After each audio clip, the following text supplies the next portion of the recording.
عورتوں کا مخصوص ایام میں پڑھائی کرنا۔ اعوذ باللہ من الشیطان الرجیم، بسم اللہ الرحمن الرحیم۔ یہ سوال بہت ساری عورتوں کی طرف سے آتا ہے کہ انہیں اگر کسی مسئلے کے حل، کسی معاملے کے حل، کسی برکت کے لیے، روزی روٹی یا شادی وغیرہ کے حوالے سے اگر کوئی پڑھائی بتائی گئی ہے تو کیا وہ مخصوص ایام میں کر سکتی ہیں یا نہیں۔ اس حوالے سے ماہرین میں دو آراء مستعمل ہیں۔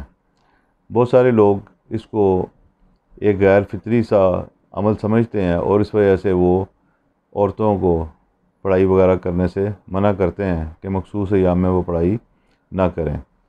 لیکن ایک دوسری جماعت، اور میں بھی اسی جماعت کا ہم خیال ہوں، جو اس عمل کو ایک فطرتی حالت کے طور پر لیتے ہیں، اور ان کا خیال یہ ہے کہ عورت کو اس حالت میں مخصوص ایام میں پڑھائی چھوڑنے کی ضرورت نہیں ہوتی، کیونکہ پڑھائی کرتے ہوئے انہوں نے نہ قرآن پڑھنا ہوتا ہے، نہ کوئی اور ایسی بات ہوتی ہے، وہ صرف الفاظ انہوں نے زبان سے ادا کرنے ہوتے ہیں اور اس کے اندر کوئی ایسی قباحت نہیں ہے۔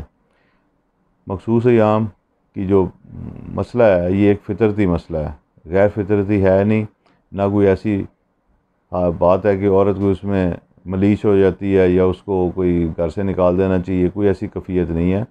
یہ صرف وہمیں ہیں اور اس کے اوپر کوئی پابندی نہیں ہے۔ عورتوں کو بلا خوف و خطر وہ جو پڑھائی کر رہی ہیں اسے مکمل کرنا چاہیے۔ اللہ تعالیٰ ان کے اعمال میں جو بھی وہ نیک مقاصد کے لیے کریں برکت دے اور کامیابی دے۔ اب تک کے لیے اجازت، انشاءاللہ تعالیٰ اگلی ویڈیو میں ایک نئے موضوع کے ساتھ حاضر ہوں گے، تب تک کے لیے اجازت، اللہ حافظ۔